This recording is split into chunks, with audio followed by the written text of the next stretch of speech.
They said the doll had been locked away for 40 years, but some things don't stay buried, especially when they were never meant to be found. It started with a house no one wanted to buy.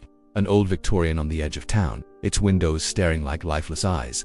When Claire finally purchased it, she thought she was getting a bargain. What she didn't know was that the real price hadn't been paid yet. The attic was the last place she explored. Dust hung in the air like suspended time, and the smell was thick with mildew. In the farthest corner, beneath a rotting quilt, she found a porcelain doll. Its cracked face smiled faintly, but the eye's black glass marbles seemed to glisten, even in the dark. Claire almost laughed at it. Creepy but harmless, she thought. She set it on a shelf in the living room just for the novelty. That night, the sounds began, a faint tapping, like fingernails on wood. She blamed the house settling, until she realized it was coming from the living room. When she checked, the doll was facing the opposite direction from where she had left it. By the third night, she was waking up at exactly 3:07 a.m. every time.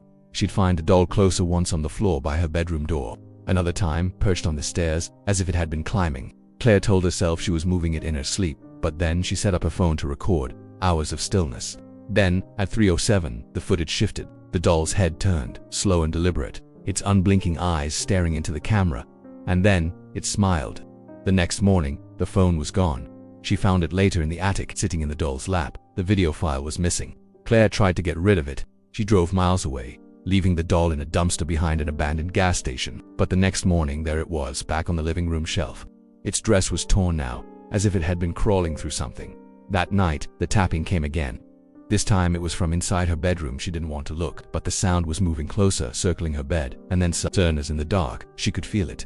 Something small, standing at the foot of the bed, watching her. The air turned cold, and she swore she saw the glint of glass eyes. When she finally turned on the lamp, the doll was gone. She hasn't found it since, but every night at 3:07 she hears the tapping, and she knows it's just a matter of time before it finds her again. Some toys are never meant to be played with, and some never stop playing.